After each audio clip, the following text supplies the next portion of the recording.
পুজো নিয়ে বেরিয়ে পড়েছি, এবার ঠাকুরতলা দেখা হবে। A few moments later. Hi বন্ধুরা, তোমরা সব কেমন আছো? আশা করি ভালো আছো। আজকে আমার মেয়ে মানসিক ছিল, বাতাসা মানসিক, যে কত কিলো ওজন হবে সেই হিসেবে ও বাতাসা নিয়ে এসেছি, এবং যত কিলো ওজন হবে তত কিলো বাতাসা আমরা তাদেরকে ছড়াবো পুজো দেওয়ার পর। তো সেটা রেডি করছে সকালে, তো কল্যাণে রেডি করছে, এটা সব বাতাসাগুলো ঠিক রেডি করে নিচ্ছে। আমাদের সব রেডি হয়ে গেছে। এবার আমরা বেরোবার পথে এই যে আমাদের রাজকন্যা, আমাদের অনন্যা সোনা, সবাই দেখে না, সবাই জানো আশা করি। তো বেরিয়ে পড়েছি, খালি পায়ে মাথায় নিয়ে যেতে হবে এটা, তো সবাই খালি পায়ে বেরিয়ে পড়েছি। চলো যাওয়া যাক। ইতিমধ্যেই মায়ের স্থানে চলে এসেছি, সবাই দেখো। আর এত গরম দিয়েছিল কি বলবো, মায়ের স্থানে আসতে এত কষ্ট হয়েছে কি বলবো। যাই হোক, কষ্ট করতে হয়, মেয়ের জন্য অবশ্যই কষ্ট করব, মেয়ের জন্য করবো, গোটা ফ্যামিলির জন্য কষ্ট করব। ইতিমধ্যে আমার ঠাকুর স্থানে বসে আছি, এটা একটা ভাই হয় আমার, সেও এসছে।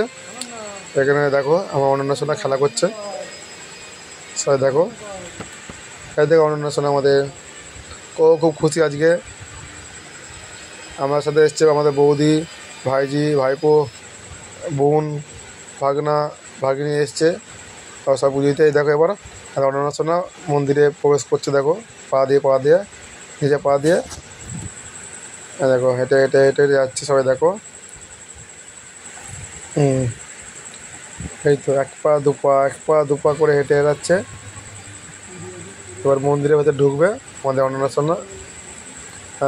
এই তো ঢুকে পড়েছে মন্দিরে। তো আজকে অনন্যা আমার খুব খুশি। আর এবার আমি কোলে তুলে নিলাম, দেখো মায়ের কাছে। আসলে আজকে আমাদের পাশের পাড়া পুজো ছিল আমাদের গ্রামে, তো আমরা এই দিনই পুজোটা দিলাম। যে আমাদের ষোলনা পুজোর সময় পুজোটা দেওয়ার কথা ছিল, তো আমাদের পাড়া পুজোর সময় দিতে পারিনি, তাই আজকে আমাদের পাশের পাড়ায় রায়পাড়া, তো ওদের পুজোর দিনকে আমরা পুজোটা দিয়ে দিলাম আমাদের অনন্যা সোনার মানসিকটা। মায়ের কাছে একটু ক্ষমা চেয়ে নিয়েছি যে আমাদের পাড়ার পুজো দিতে পারিনি, তাই আমাদের পাশের পাড়ার পুজোর সময় আমরা দিয়ে দেবো। আমাদের অনন্যা সোনার গরম করছিল, তাই আমি হাওয়া করছি। সত্যি বলতে গরমই ছিল অনেক, আর এমনিও গরম থাকতে পারে না, ঘেমে নিয়ে একা হয়ে যায়। আর ইতিমধ্যে পুজো শুরু হয়ে গেছে, আমাদের মায়ের পুজো হচ্ছে।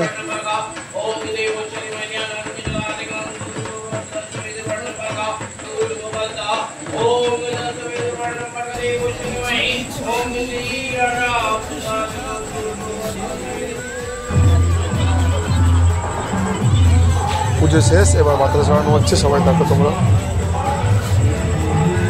দেওয়া যে মনটা শান্তি হয়ে গেল যে না, আমার মেয়ে মানসিকটা পূর্ণ করে দিলাম।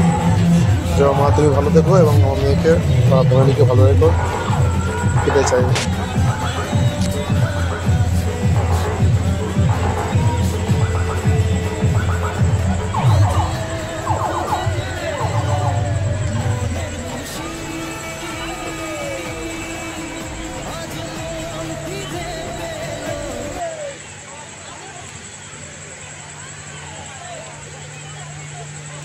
সবাই চারদিকে দেখে নাও, কথা শোনানো হয়ে গেছে আমাদের ইতিমধ্যেই।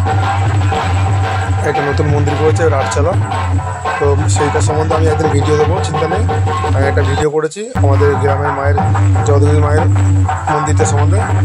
এবার পুজো শেষ হয়ে গেছে, তো এবার একটু নাচ হচ্ছে মা মেয়ের, বাড়ি যাওয়ার পালা।